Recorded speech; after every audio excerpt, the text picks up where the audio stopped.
I am so proud of each and every one of you. We are here today because every single one of you stood tall and said, yes, we can. Yes, we can learn. Yes, we can succeed. You decided you would not be defined by where you come from, but by where you want to go, by what you want to achieve, by the dreams you hope to fulfill. For we gather here tonight in times when the very foundations of our lives, the old order has been shaken. The old ideas and institutions have crumbled, and a new generation is called upon to remake the world. And let me be clear, when I say young, I'm not just referring to the date of your birth certificate. I'm talking about an approach to life, a quality of mind and a quality of heart.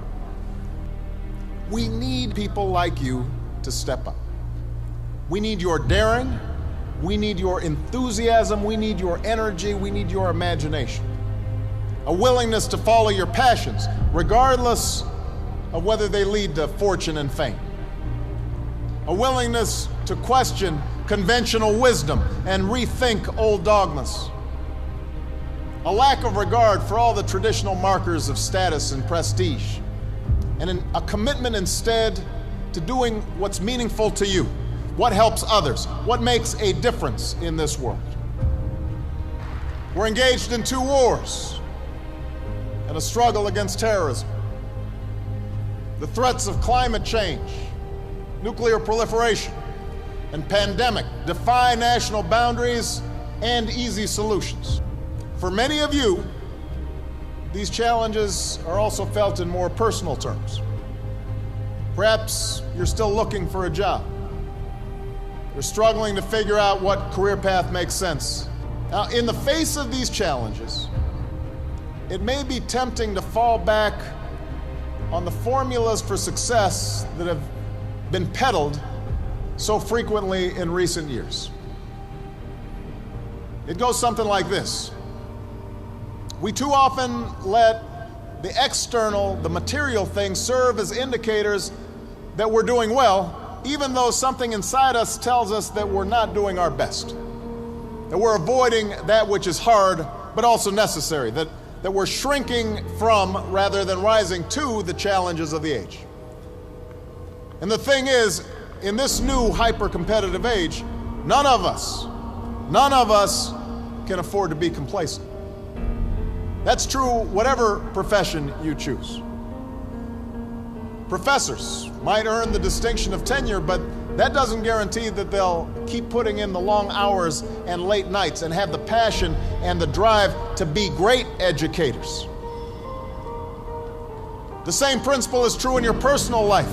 Being a parent is not just a matter of paying the bills, doing the bare minimum. It's not just bringing a child into the world that matters, but the acts of love and sacrifice it takes to raise and educate that child and give them opportunity. I'm standing here as president because of the education that I received. I know it's not always easy to do well in school. I know a lot of you have challenges in your lives right now. I get it. I know what it's like. My father left my family when I was 2 years old. And I was raised by a single mom who had to work and who struggled at times to pay the bills and wasn't always able to give us the things that other kids had. There were times when I missed having a father in my life. There were times when I was lonely and I felt like I didn't fit in.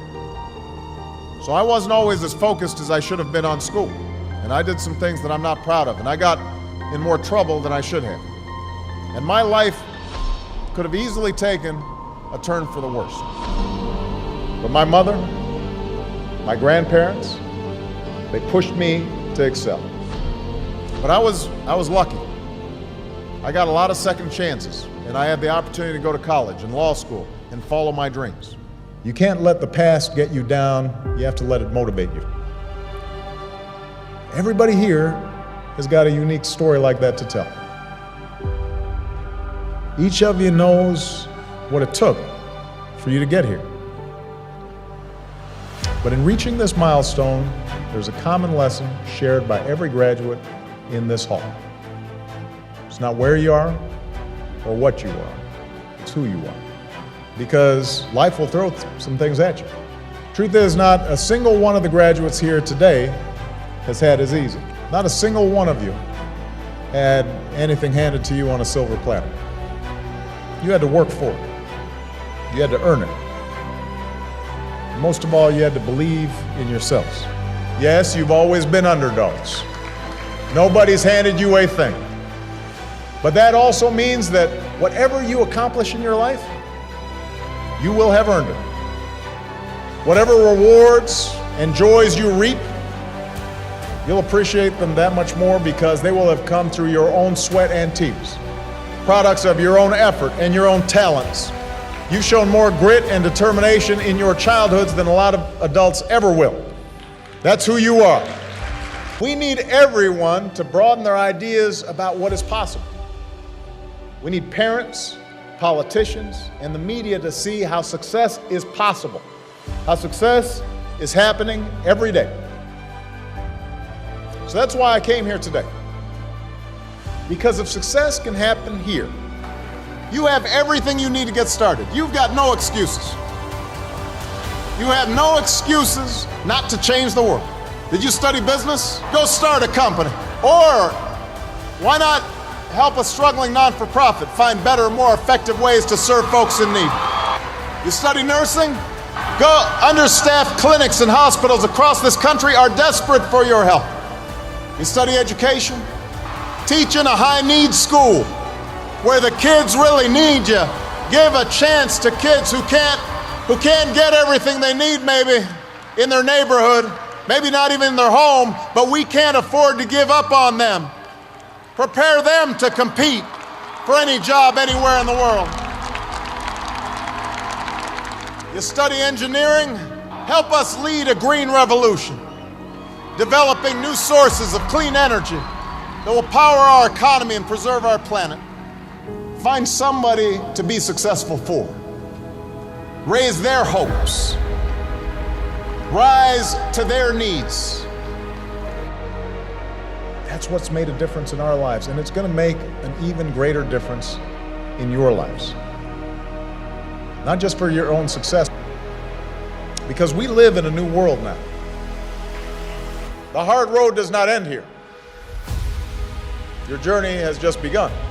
It won't protect you against every setback or challenge or mistake. You'll make some, I promise. You're going to have to keep working hard. You're going to have to keep pushing yourselves. And you'll find yourselves sometime in situations where folks have had an easier time. They're a little bit ahead of you, and you're going to have to work harder than they are. And you may be frustrated by that. You may have setbacks and you may have failures, but you're not done. You're not even getting started. And if you ever forget that, just look to history. Colonel Sanders didn't open up his first Kentucky Fried Chicken until he was in his 60s. Winston Churchill was dismissed as little more than a has-been who enjoyed scotch a little bit too much before he took over as Prime Minister and saw Great Britain through its finest hour. When you read a great story or you learn about an important moment in history, it helps you imagine what it would be like to walk in somebody else's shoes, to know their struggles. Each of them, at one point in their life, didn't have any title or much status to speak of, but they had passion, a commitment to following that passion wherever it would lead, and to working hard every step along the way. But if you do push yourselves, if you build on what you've already accomplished here, then I couldn't be more confident about your futures. I'm hopeful and I'm excited about what all of you can achieve. And I know that armed with the skills and experience and the love that you've gained, you're ready to make your mark on the world. So thank you. Thanks for inspiring me.